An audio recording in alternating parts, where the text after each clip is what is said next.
Hello everyone, welcome to the second lecture of networking. Last lecture यानी कि first lecture of networking में हमने cover किया था नेटवर्किंग के कंसेप्ट को, यूजेस को, पर्पस को, नीड को, और लास्ट में हमने देखा था कि नेटवर्किंग और नेटवर्क में डिफरेंस क्या है। क्या डिफरेंस हमने देखा था कि नेटवर्क जो है जैसे आप अगर इस तरीके से अज्यूम करिए कि जो नेटवर्क है वो आपके घर से लेकर के किसी भी दूसरे डेस्टिनेशन तक की जो भी रोड कनेक्टिविटी है, जो पाथवे है, जो पैसेज है, वो नेटवर्क है। जब आप उस पर दौड़ना शुरू कर देते हैं, मीन्स जब आप ट्रैवल करना शुरू कर देते हैं एक डेस्टिनेशन से दूसरे डेस्टिनेशन तक के लिए, तो वो प्रोसेस जो स्टार्ट होता है उसे हम नेटवर्किंग कहते हैं। मीन्स जो भी कनेक्शन इस्टेब्लिश्ड है सारे कंप्यूटर और कंप्यूटर डिवाइसेस को आपस में कनेक्ट करके, वो स्ट्रक्चर नेटवर्क कहलाता है। और जब डेटा का फ्लो स्टार्ट होता है तो वो प्रोसेस क्या है? वो प्रोसेस नेटवर्किंग है। आज के लेक्चर में हम कवर करेंगे कंपोनेंट ऑफ नेटवर्किंग को। सो कंपोनेंट का मतलब क्या होता है? What is the meaning of component? Component हम कहते हैं एसेंशियल पार्ट्स को, essential parts of any system.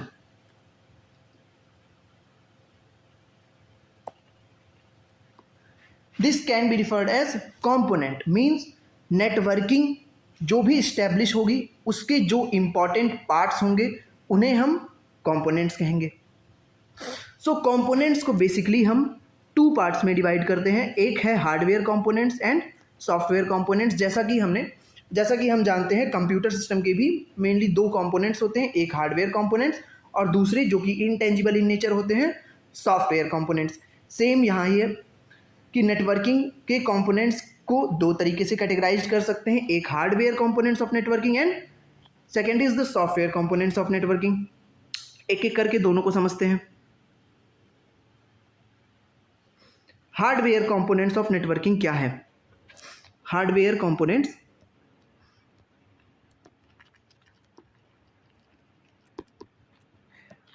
Components में जब हार्डवेयर का नाम लिया जा रहा है, ऑब्वियस सी बात है जितने भी टेंजिबल डिवाइसेस होंगे, जितने भी टेंजिबल कंपोनेंट्स होंगे नेटवर्किंग के, वो सारे क्या होंगे? Hardware components. सो जितनी भी हार्डवेयर डिवाइसेस हैं जो कि रिक्वायर्ड हैं किसी भी नेटवर्किंग को इस्टेब्लिश करने के लिए, उन्हें हम कहते हैं hardware components. Means the hardware devices require for establishing a network can be considered as hardware components of network. इनमें क्या क्या चीज़ें आएंगी?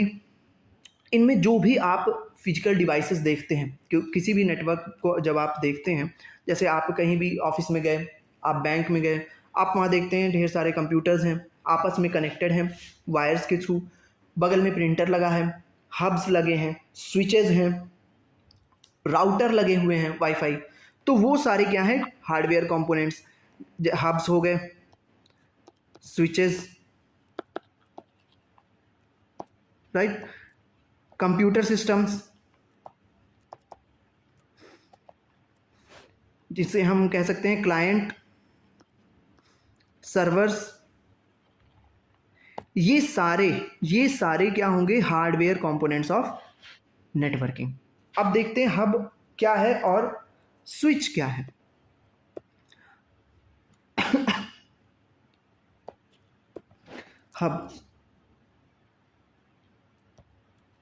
हब्स क्या होते हैं?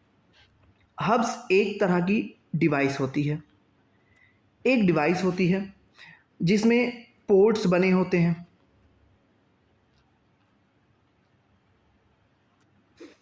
क्यों बने होते हैं? जैसे कि आपके पास आप किसी ऑफिस में वर्क कर रहे हैं, ठीक? तो वहाँ पे बहुत सारे कंप्यूटर्स आपस में कनेक्टेड होते हैं।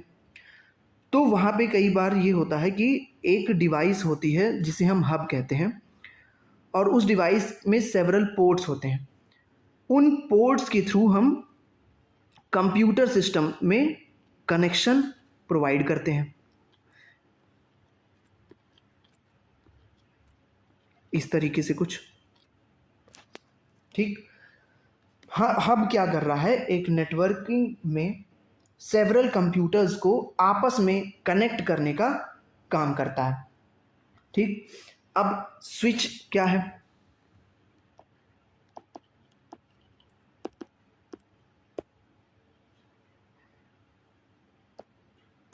सिमिलर है, हब के ही तरह स्विच भी होता है ऐसे ही एक डिवाइस, पर स्विच में पोर्ट्स हब्स के कंपैरिजन में पोर्ट्स ज़्यादा होते हैं।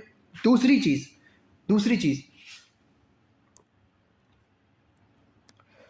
दूसरा डिफरेंस ये है, hubs use to broadcast data to all devices. Hub क्या करता है, जो भी डेटा को सेंड करेगा तो वो सारे डिवाइसेस को सेंड कर देता है। ठीक, वहीं जब हम स्विच का यूज़ करते हैं किसी भी डेटा को ट्रांसफ़र करने के लिए, सेंड करने के लिए, तो स्विच हमें ये फीचर देता है कि हम पर्टिकुलरली किस सिस्टम को सेंड करना चाहते हैं हम उसे सेंड कर सकते हैं स्विच के थ्रू। पर हब में जो भी डेटा जाएगा वो सारे जितने भी कंप्यूटर्स उससे कनेक्टेड हैं उन सब पे चला जाएगा। आप इसको ऐसे एग्जांपल इस तरीके से समझिए, एक रूम है उसमें 4 लोग हैं, ए बी सी डी। ठीक, एक रूम है जिसमें ए बी सी डी 4 लोग हैं। अब ए को कोई मैसेज देना है डी को, तो अगर हब वहाँ पे यूज़ होता है, अगर वो हब का रूम है, आप इस तरीके से आप ऐसे समझिए, 2 रूम्स हैं, एक हब का रूम है, एक स्विच का रूम है। हब के रूम में भी 4 लोग हैं, स्विच के रूम में भी 4 लोग हैं। ठीक, A B C D and A B C D. A को मैसेज ट्रांसफ़र करना है डी को। हब वाले कंडीशन में क्या होगा, ए वाला जो इंसान है वो तेज चिल्ला करके मैसेज बोलेगा, बी भी सुनेगा, सी भी सुनेगा और डी भी सुनेगा। पर स्विच के कंडीशन में क्या होगा, ए डायरेक्टली जाएगा डी के पास और उसके कान में वो मैसेज कह करके आएगा। ये हो गया एक रियल लाइफ ऐसा एग्जांपल मैंने बताया आपको। मीन्स स्विच जो है एक स्मार्ट वर्क कर रहा है। अगर ए का मैसेज डी को ट्रांसफ़र करना है तो वो ए का मैसेज डी को ही देगा। पर हब क्या है, इस कंप्यूटर सिस्टम से अगर इसको ट्रांसफ़र करना है तो वो सारे कंप्यूटर सिस्टम से सबको ट्रांसफ़र कर देगा, सारे कंप्यूटर सिस्टम में वो मैसेज ट्रांसफ़र कर देगा। इसको एक और तरीके से समझ सकते हैं, स्विच का मतलब चेंज करने से रिलेट कर सकते हैं। ठीक, जैसे आपके पास स्विच बोर्ड होता है, उसमें ढेर सारे स्विचेस लगे होते हैं। आप स्विच से क्या करते हैं, ऑन से ऑफ पर चेंज करते हैं प्रेस करके। अगर ऑफ है लाइट तो ऑन करने के लिए प्रेस करते हैं, तो ऑन से ऑफ पे चेंज होता है, ऑफ से ऑन पे चेंज होता है। वैसे ही यहाँ पे आपको ए से बी पे सेंड करना है मैसेज, कि सी पे सेंड करना है मैसेज, कि डी पे सेंड करना है मैसेज, आप चेंज कर सकते हैं। पर हब में आपको ये फीचर नहीं मिलता। ठीक, सिमिलरिटी क्या है दोनों में, दोनों कनेक्शन को बढ़ाने के लिए यूज़ होते हैं। मीन्स कई सारे कंप्यूटर्स को आपस में कनेक्ट करने के लिए यूज़ होते हैं। डिफरेंस क्या है दोनों में, हब की एफिशिएंसी कम होती है, ये कम कंप्यूटर्स को कनेक्ट करेगा, वहीं जो स्विच होता है वो ज़्यादा कंप्यूटर्स को कनेक्ट करता है। स्विच थोड़ा सा कॉस्टलियर पड़ता है। स्विच में हम मैसेज किसको सेंड करना है, हम पर्टिकुलरली उसी को मैसेज सेंड कर सकते हैं। हब से करेंगे तो सारे कंप्यूटर्स में मैसेज चला जाएगा। अब देखते हैं कि क्लाइंट और सर्वर क्या चीज़ है।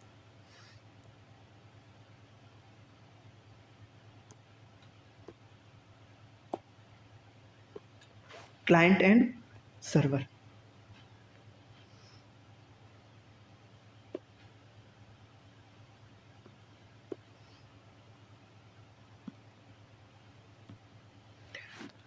क्लाइंट ये ऐसे कंप्यूटर सिस्टम, ऐसे डिवाइसेस होते हैं जो कि सर्वर पे रिक्वेस्ट सेंड करने का काम करते हैं। अब सर्वर क्या है, सर्वर एक तरह का सेंट्रलाइज्ड सिस्टम होता है। एक सेंट्रलाइज्ड सिस्टम होता है जो लार्ज अमाउंट ऑफ डेटा को स्टोर किए होता है और वेरियस क्लाइंट से कनेक्टेड होता है। क्लाइंट सर्वर पे रिक्वेस्ट सेंड करेंगे, सर्वर उसको एक्सेप्ट करेगा और रिस्पॉन्स सेंड करेगा। ठीक, जैसे जैसे आप जीमेल यूज़ करते हैं, ठीक, आप जीमेल यूज़ कर रहे हैं, तो आपका फ़ोन क्या करेगा? आपने जीमेल एप्लीकेशन ओपन किया, आपके फ़ोन से रिक्वेस्ट जाएगी जीमेल के सर्वर पे।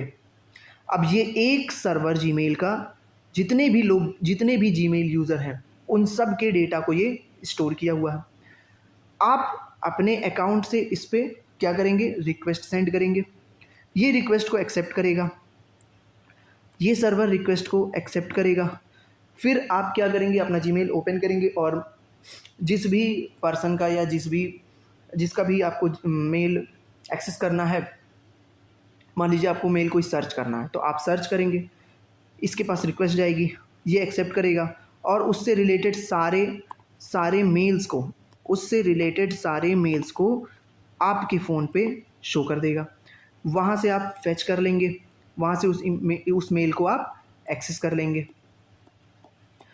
तो ये फ़ोन क्या कर रहा है? रिक्वेस्ट सेंड कर रहा है सर्वर पे और ये आपको रिस्पॉन्स दे रहा है। समझ में आ गया होगा? ऐसे समझिए इसको दूसरे एग्जांपल से। जैसे आप लाइब्रेरी विजिट करते हैं, आप लाइब्रेरी जाते हैं पढ़ने, ठीक, तो आप क्या हो गए? आप लाइब्रेरी गए तो आप एक क्लाइंट हैं जो लाइब्रेरी जा रहा है और वहाँ पे जो लाइब्रेरियन बैठा है वो क्या है? वो सर्वर है। आप हैं क्लाइंट। क्यों क्लाइंट हैं आप? क्योंकि आप इस सर्वर से रिक्वेस्ट करेंगे किसी भी बुक के लिए। ये क्या करेगा? आपकी रिक्वेस्ट को एक्सेप्ट करेगा और आपको वो बुक प्रोवाइड कर देगा। तो ये जो पर्सन है वो रिक्वेस्ट को एक्सेप्ट करने का काम कर रहा है और रिस्पॉन्स देने का काम कर रहा है। इसीलिए ये पर्सन क्या हो गया? सर्वर हो गया। समझ में आया? जैसे फिर से एक बार समझते हैं। आप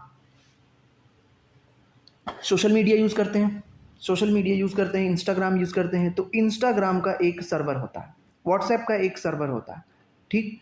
वो सर्वर क्या, आप जो भी चीज़ इंस्टाग्राम पे करते हैं उसकी रिक्वेस्ट जाती है सर्वर पे, वो एक्सेप्ट करता है और उसका रिस्पॉन्स आपको शो करता है। जैसे आपने कोई पेज फेच किया फेसबुक पे, तो रिक्वेस्ट जाएगी सर्वर पे, वो रिक्वेस्ट एक्सेप्ट होगी, फिर वो आपको पेज शो हो जाएगा आपके फ़ोन पे। ये इतना फास्ट होता है कि आपको पता नहीं चलता है कि रिक्वेस्ट कब गई, एक्सेप्ट हुई और वापस आपको रिस्पॉन्स मिल गया।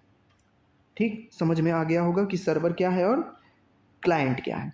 ये सारे टर्म्स आगे नेटवर्किंग में यूज़ होंगे, तो इसलिए आपको ये सारे टर्म्स समझना बहुत ही ज़रूरी है कि सर्वर क्या है, क्लाइंट क्या है। क्लाइंट ऐसा डिवाइस या सॉफ्टवेयर जो कि सर्वर पे रिक्वेस्ट भेजने का काम कर रहा है सिंपली, और सर्वर क्या है? एक ऐसा सेंट्रलाइज्ड सिस्टम है जो कि क्लाइंट के रिक्वेस्ट को एक्सेप्ट कर रहा है और रिस्पॉन्स दे रहा है। ठीक,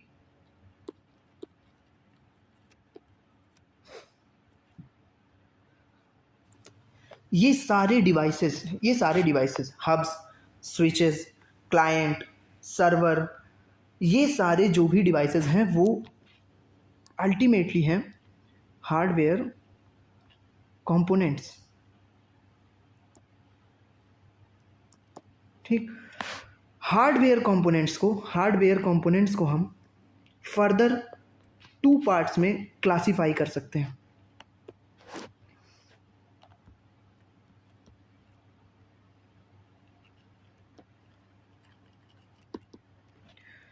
कौन कौन से पार्ट्स हैं वो? एक तो है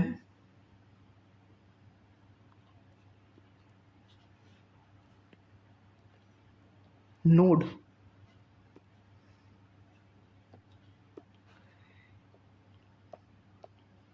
nodes, and the second one is transmission media.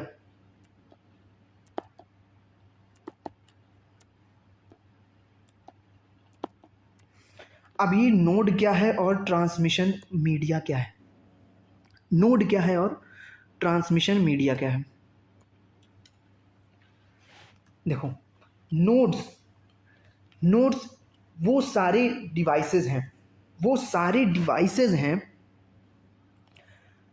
वो सारे कंपोनेंट्स हैं जो कि डेटा को सेंड करने के लिए यूज होते हैं,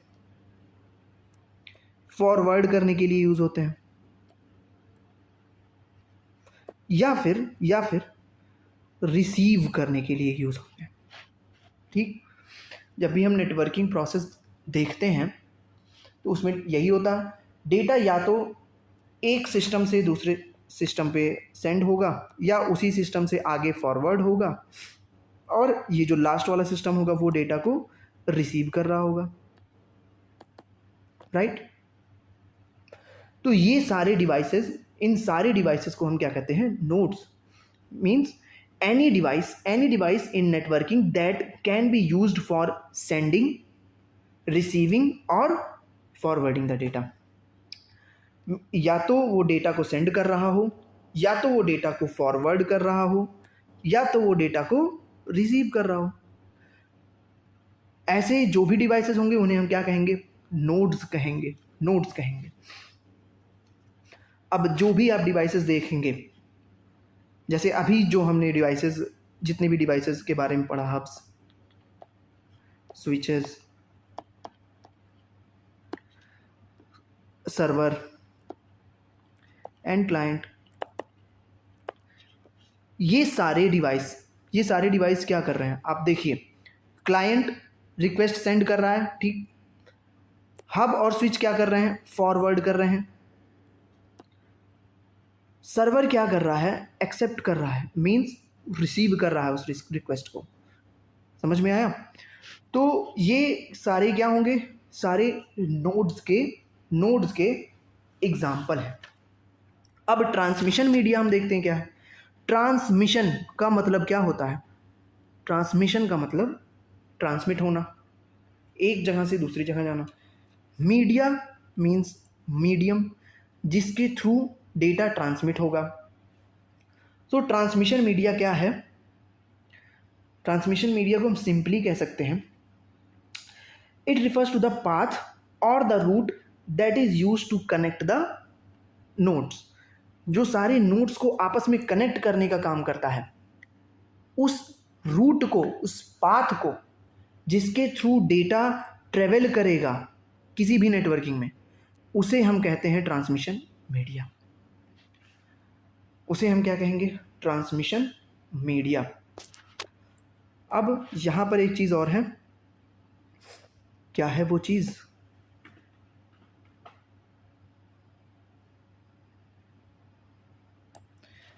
नोड्स जो है वो फर्दर क्लासिफाइड है।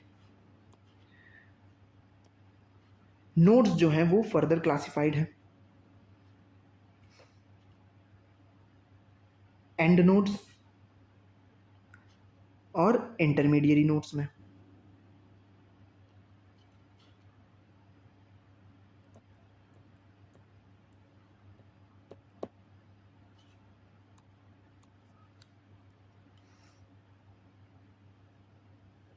इंटरमीडिएरी नोड्स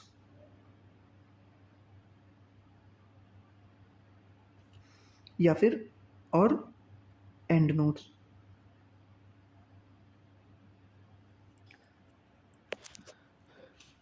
तो समझते हैं कि इंटरमीडिएरी नोड्स क्या हैं और एंड नोड्स क्या हैं।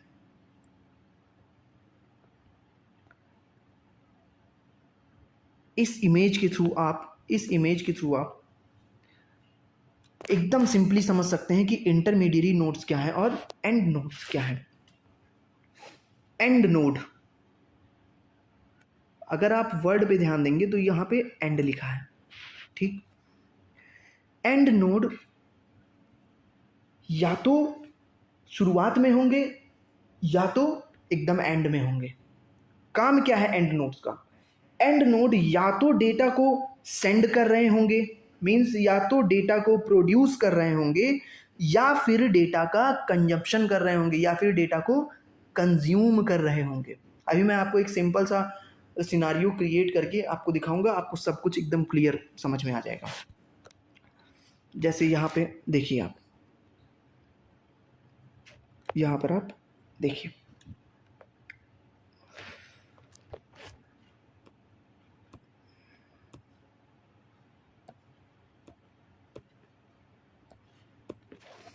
ये एक कंप्यूटर सिस्टम है, ठीक, ये कंप्यूटर सिस्टम है, ये वाईफाई राउटर है जिसके थ्रू ये कनेक्टेड है। ये एज्यूम करिए एक टावर है, आपके घर के बाहर एक टावर है जिससे ये कनेक्टेड है। ये एक दूसरा टावर,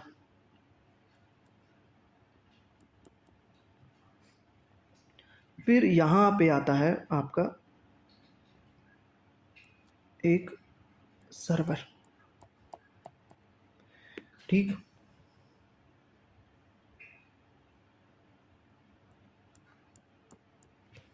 ये कनेक्शन एस्टेब्लिश है। अब आप इसको ऐसे समझिए,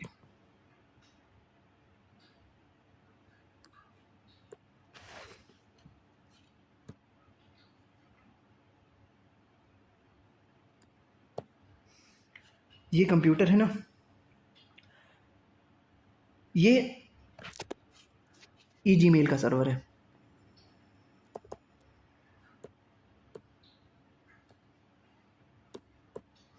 ये जीमेल का सर्वर है, और ये आपका कंप्यूटर सिस्टम है। आपको मेल सेंड करना है। जब आप मेल किसी को सेंड करते हैं तो वो मेल का रिक्वेस्ट जाता है सर्वर पे, और वो सर्वर उसको फर्दर आगे ट्रांसमिट कर देता है, ठीक। इसको ऐसे कंप्लीट करते हैं कि यहाँ पे एक और टावर, और यहाँ पे एक और राउटर, और यहाँ पे किसी दूसरे पर्सन का, ये पर्सन 1 का कंप्यूटर और ये पर्सन 2 का कंप्यूटर जो कि रिसीव करेगा, ठीक। अब आप यहाँ से मेल सेंड करेंगे। जब मेल सेंड करेंगे तो सर्वर पे रिक्वेस्ट जाएगी, सर्वर उसको एक्सेप्ट करेगा और उस मेल को दूसरे पर्सन को सेंड कर देगा, ठीक।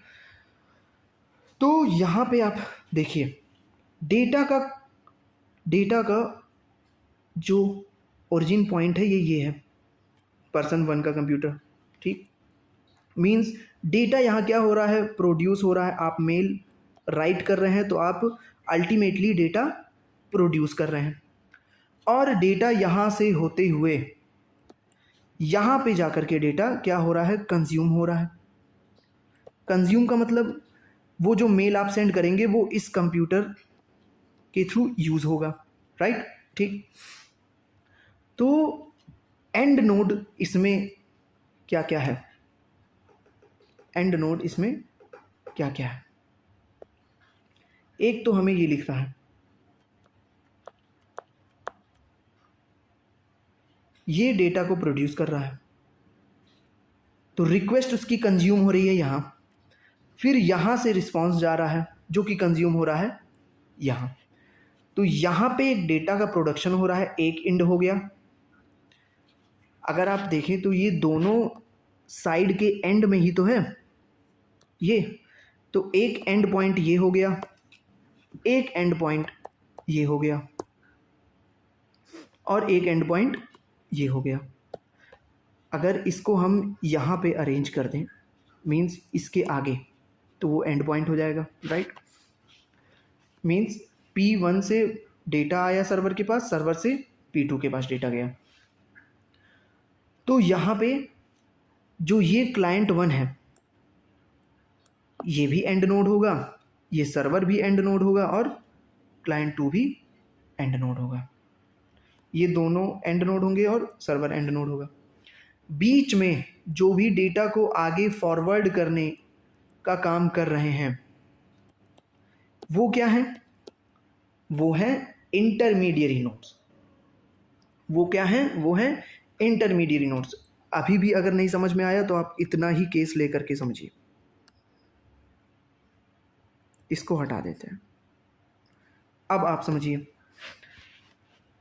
ये रिक्वेस्ट सेंड करेगा, ठीक। मान लीजिए इसको अब मेल सेंड नहीं करना है, इसको फेसबुक पर कोई पेज ओपन करना है और ये फेसबुक का सर्वर है, तो ये रिक्वेस्ट सेंड करेगा।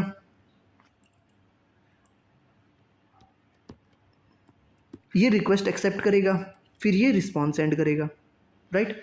एक एंड हो गया ये, एक एंड हो गया ये सर्वर। ये दोनों साइड के एंड में है। यहां पे डेटा का प्रोडक्शन हो रहा है, यहां पे डेटा का कंजप्शन हो रहा है। तो जहां भी डेटा का प्रोडक्शन होगा वो भी एंड नोड, और जहां पे डेटा को कंज्यूम किया जा रहा है वो भी एंड नोड। बीच में जितनी भी डिवाइसेस होंगी, बीच में जितनी भी चीज़ें होंगी जो डेटा को आगे ट्रांसमिट कर रही हैं, वो सारे होंगे इंटरमीडियरी नोड्स। जैसे कि ये टावर है, ये इंटरमीडियरी नोड्स हैं। अब आते हैं, ये तो हो गए, ये सारे हो गए नोड्स। हब्स क्या है? Intermediary nodes. स्विचेस क्या है? इंटरमीडियरी नोड्स, ठीक। अब एक चीज और, दो हब को या एक हब एक स्विच को या दो स्विच को आपस में कनेक्ट करने के लिए एक डिवाइस यूज होती है जिसे हम कहते हैं ब्रिज। एक हब है ये, एक स्विच है ये। इन दोनों को आपस में कनेक्ट करने के लिए एक डिवाइस यूज होती है जिसे हम कहते हैं ब्रिज। आप रियल लाइफ में क्या देखते हैं? ब्रिज क्या करता है? दो एंड पॉइंट को कनेक्ट करने का काम करता है। मींस एक रोड को दूसरे रोड से भी, अगर बीच में कोई नदी जा रही है या ओवर ब्रिज है तो नीचे कोई रोड जा रहा है तो उसको आपस में कनेक्ट करने का काम करता है। सेम काम यहाँ पे ब्रिज करता है। एक हब को दूसरे हब से, एक स्विच को दूसरे स्विच से, या एक हब को दूसरे स्विच से कनेक्ट करने का काम करता है। मींस ये नेटवर्क को एक्सपेंड कर रहा है। ब्रिज क्या करते हैं? ब्रिज अल्टीमेटली नेटवर्क को एक्सपेंड करने का काम करते हैं। वो सारे सारे ब्रिजेस किसके अंडर आएंगे? इंटरमीडियरी नोड्स के अंडर आएंगे, ठीक। सारे कंप्यूटर सिस्टम्स, क्लाइंट, सर्वर,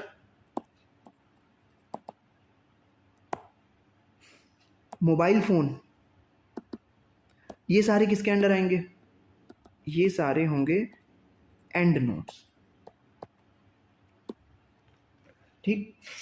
अब नेक्स्ट पे चलते हैं। नेक्स्ट हमारा है ट्रांसमिशन मीडिया। नेक्स्ट हमारा है transmission media.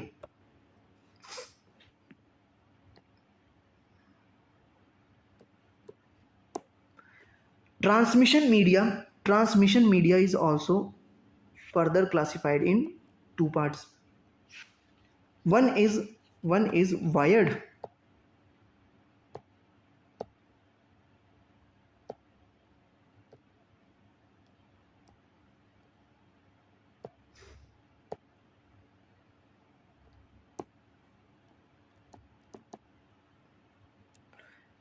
Another one is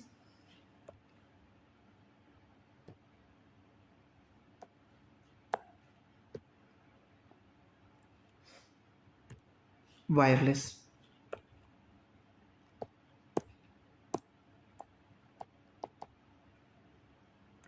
एक को हम कहते हैं वायर्ड, एक को कहते हैं वायरलेस। जो वायर्ड ट्रांसमिशन मीडिया है उसे हम कहते हैं गाइडेड मीडिया। जो वायर्ड ट्रांसमिशन मीडिया है उसे हम कहते हैं गाइडेड मीडिया। वायरलेस को अनगाइडेड मीडिया। ठीक, अब यहाँ पर फिर से आते हैं, इस इमेज को आप देखिए, यहाँ पे आपको दोनों टाइप ऑफ मीडिया देखने को मिल रहे हैं।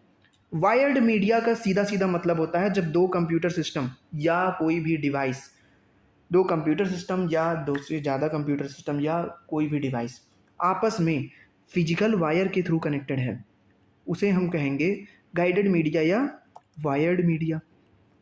ठीक, पर जब ये फिजिकल वायर्स नहीं होते हैं, जब ये फिजिकल वायर्स नहीं होते हैं, इन्हें हम वायरलेस या अनगाइडेड मीडिया कहते हैं। अब मैं फिर से वही एग्जांपल देता हूँ जो मैंने नेटवर्किंग और नेटवर्क को डिफ्रेंशिएट करते हुए दिया था। आपका ऑफिस है, आपका घर है, बाई रोड कनेक्टेड है तो फिजिकल कनेक्शन हुआ वहाँ पे, मीन्स गाइडेड मीडिया या वायर्ड मीडिया का हम यूज़ कर रहे हैं। लेकिन आप एज्यूम करिए आप हेलीकॉप्टर या प्राइवेट जेट लेकर के अपने ऑफिस में उतर रहे हैं, तो आप किस मीडिया का यूज़ कर रहे हैं? क्या आप फिजिकल रोड कनेक्टिविटी से जा रहे हैं? नहीं, आप एयरवेज का यूज़ कर रहे हैं। एयरवेज का यूज़ कर रहे हैं मीन्स आप वायरलेसली ट्रेवल कर रहे हैं, वहाँ पे आप अनगाइडेड मीडिया को यूज़ कर रहे हैं। अब समझ में आया कुछ कि वायर्ड मीडिया क्या है, वायरलेस मीडिया क्या है? जब हम फिजिकल वायर का यूज़ कर रहे हैं कनेक्शन के लिए, वायर्ड मीडिया के अंडर जाएगा। जब हम कोई फिजिकल वायर का यूज़ नहीं कर रहे हैं, कनेक्शन बिना वायर के हो रहा है, तो उस वे में हम वायरलेस मीडिया का यूज़ कर रहे हैं, जहाँ पे हमारी वेव्स होती हैं ट्रांसमिशन मीडिया। ठीक, इतना क्लियर है? अब वायर्ड मीडिया में हमें कुछ केबल्स के बारे में पढ़ना है जो कि बहुत इंपॉर्टेंट है। उन केबल्स के बारे में पढ़ लेते हैं।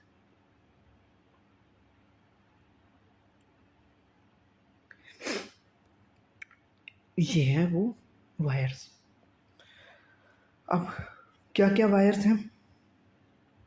एक तो है ट्विस्टेड पेयर केबल, ये जो वायर है ये है ट्विस्टेड पेयर केबल।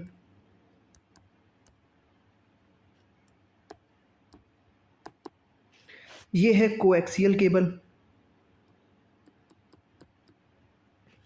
और ये सबसे इम्पॉर्टेंट, ये है फाइबर ऑप्टिकल केबल।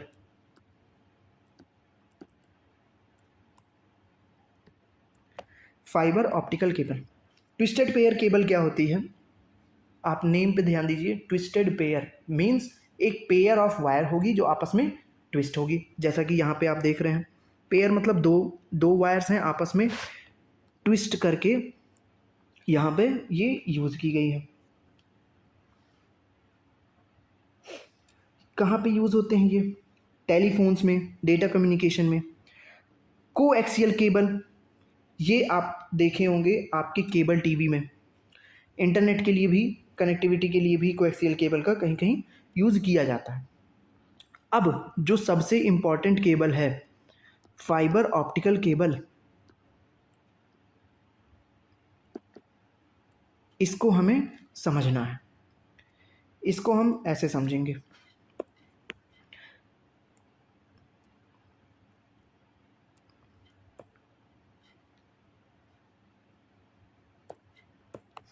एक मैं सिंपल डायग्राम बना करके आपको फाइबर ऑप्टिकल केबल समझाने की कोशिश करता हूँ।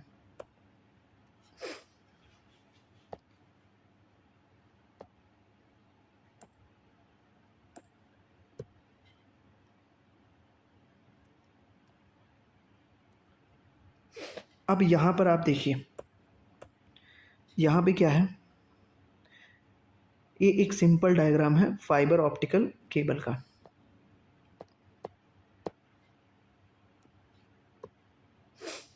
जिसमें ये जो इनर पार्ट है लाइट ब्लू, वो है कोर।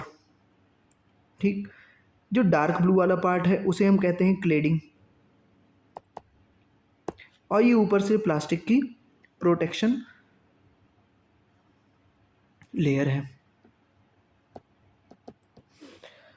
तो कोर क्या है? कोर क्या है? एक ग्लास फाइबर होता है, क्लेडिंग भी ग्लास फाइबर होता है, पर दोनों के रिफ्रैक्टिव इंडेक्स में डिफरेंस होता है। अब इसमें जो सबसे मेन चीज़ एक प्रिंसिपल वर्क करता है, इसमें यहाँ पे आपने टोटल इंटरनल रिफ्लेक्शन पढ़ा होगा। यहाँ पे लाइट का फिनोमिना वर्क करता है, क्योंकि ऑप्टिकल वर्ड जहाँ भी आप देखिएगा उसको रेफरेंस लीजिएगा लाइट से, इसमें डेटा लाइट के फॉर्म में ट्रेवल करता है, ठीक। तो यहाँ पे लाइट का एक फिनोमिना फॉलो होता है जिसे हम टोटल इंटरनल रिफ्लेक्शन कहते हैं।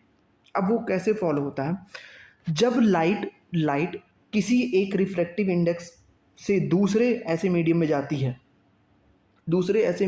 है जिसका रिफ्रैक्टिव इंडेक्स चेंज होता है उस मीडियम से, मीन्स इन दो मीडियम हैं, दोनों का रिफ्रैक्टिव इंडेक्स अलग अलग होगा। जब ज़्यादा रिफ्रैक्टिव इंडेक्स वाले मीडियम से लाइट कम रिफ्रैक्टिव इंडेक्स वाले मीडियम में ट्रेवल करती है तो लाइट बेंड होकर के वापस से उसी मीडियम में चली जाती है, following a total internal reflection. यहाँ पे आप देख रहे हैं एक कोर है, एक क्लेडिंग है, दोनों ग्लास मटेरियल है। कोर का रिफ्लेक्टिव इंडेक्स हाई होता है as compare to cladding's reflective index. तो यहाँ से लाइट ऐसे ट्रेवल करेगी, इंसिडेंट करेगी, और ये जब कोर पे क्लेडिंग पे इंसिडेंट होगी, रिफ्लेक्टिव इंडेक्स क्लेडिंग की कम है, वापस से ये इसी मीडियम में आ जाएगी, फिर ये यहाँ पे इंसिडेंट होगी, फिर ये वापस उसी मीडियम में चली जाएगी, और इसी को फॉलो करते हुए, ये टोटल इंटरनल रिफ्लेक्शन फॉलो करते हुए ये लाइट के फॉर्म में जो डेटा है वो आगे बढ़ता हुआ चला जाएगा। क्योंकि डेटा लाइट के फॉर्म में ट्रेवल करता है और लाइट की स्पीड हाईएस्ट होती है, that is why this cable is fastest till now. अभी तक का सबसे फास्टेस्ट कोई केबल है तो वो फाइबर ऑप्टिकल केबल है, ठीक। एक बार रिवाइज कर लेते हैं फाइबर ऑप्टिकल केबल को। फाइबर ऑप्टिकल केबल में डेटा को लाइट के फॉर्म में ट्रेवल कराया जाता है। यहाँ पे टोटल इंटरनल रिफ्लेक्शन को अकर कराया जाता है, जिसके थ्रू लाइट वापस से उसी मीडियम में आती है, फिर इंसिडेंट होती है, और फिर इसी के थ्रू लाइट आगे ट्रेवल करती है। सो फाइबर ऑप्टिकल केबल पूरी तरीके से बेस्ड है टोटल इंटरनल रिफ्लेक्शन पे, और टोटल इंटरनल रिफ्लेक्शन तभी पॉसिबल है जब लाइट डेंसर मीडियम से रेयरर मीडियम में ट्रेवल करती है, ठीक। मीन्स हाई रिफ्रैक्टिव इंडेक्स से लो रिफ्रैक्टिव इंडेक्स में जब ट्रेवल करती है लाइट, तो टोटल इंटरनल रिफ्लेक्शन वहाँ पे हमें दिख जाता है, जिसके थ्रू लाइट वापस से उसी मीडियम में आ जाती है, और ये प्रोसेस फॉलो होता रहता है और डेटा लाइट के फॉर्म में आगे ट्रांसमिट होता रहता है फास्टेस्ट वे में। That is why this cable is fastest cable till now.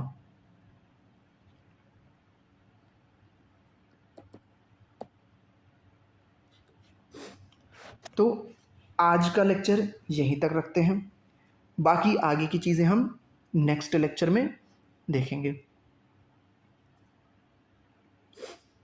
तो आपके लिए एक क्वेश्चन मैं पूछता हूँ, which part of the FOC means fibre optical cable has lower refractive index. ये आप कमेंट करके बताइएगा। अगर किसी भी टॉपिक में आपको कोई प्रॉब्लम हुई है, कुछ टॉपिक नहीं समझ में आया है, या कहीं पे कुछ डाउट रह गया है, तो आप फ्रीली कमेंट करके उसे पूछ सकते हैं। बाकी आगे की चीज़ें हम नेक्स्ट लेक्चर में कवर करेंगे। Thank you.